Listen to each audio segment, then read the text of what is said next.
Let's introduce the notion of a material conditional.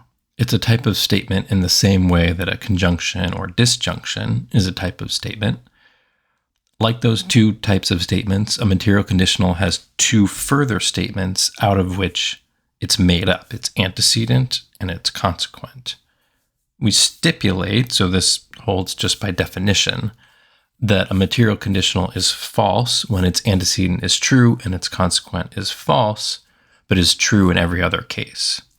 We also decide to use the arrow symbol to express material conditionals. So by definition, alpha arrow gamma will be understood as expressing the material conditional with alpha as antecedent and gamma as consequent. So it would be false when alpha is true and gamma is false, but true in every other case.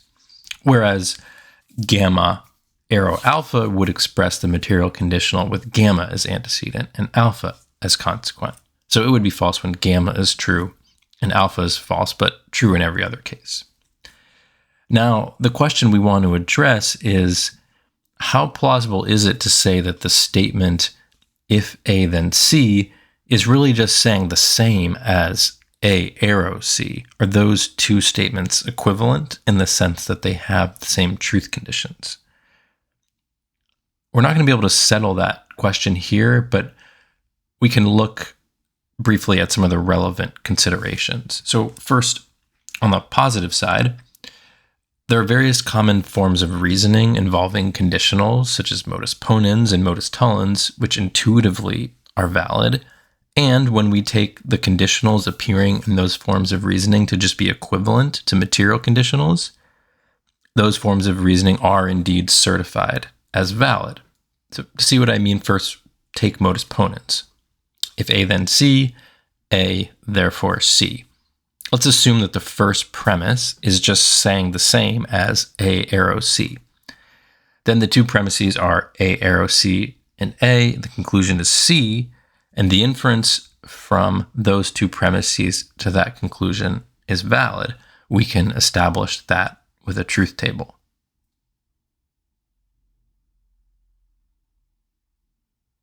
There's no row where both premises are true and the conclusion is false. Next, consider modus tollens. If A then C, not C, therefore not A. Let's again assume that the first premise is just saying the same as A arrow C. Then the two premises are A arrow C and not C, and the conclusion is not A. The inference from those two premises to that conclusion is valid, which can again be shown with a truth table.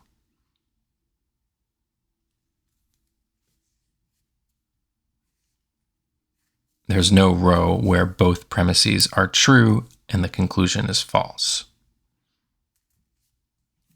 But while taking conditionals to be equivalent to material conditionals gives us desirable results in a number of cases, it also gives us some quite undesirable results in other cases. So one problem is that if we take conditionals to be equivalent to material conditionals, then denying a conditional commits you to endorsing its antecedent, which seems wrong. So to pick just one illustration of that problem, which comes from the philosopher Bill Lycan, consider the following reasoning. It isn't true that if God exists, then all criminals will go to heaven. Therefore, God exists. On the face of it, that's terribly invalid reasoning. Surely a person can deny that if God exists, then all criminals will go to heaven without committing themselves to the existence of God. However, if we treat the conditional embedded within the first premise as a material conditional, then the reasoning turns out valid. To see that, let's let P stand for the claim that God exists, and let's let Q stand for the claim that all criminals will go to heaven.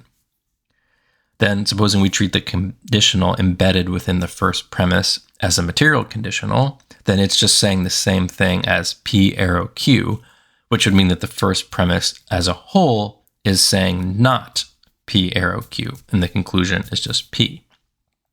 Now let's use the truth table to test whether that premise entails that conclusion.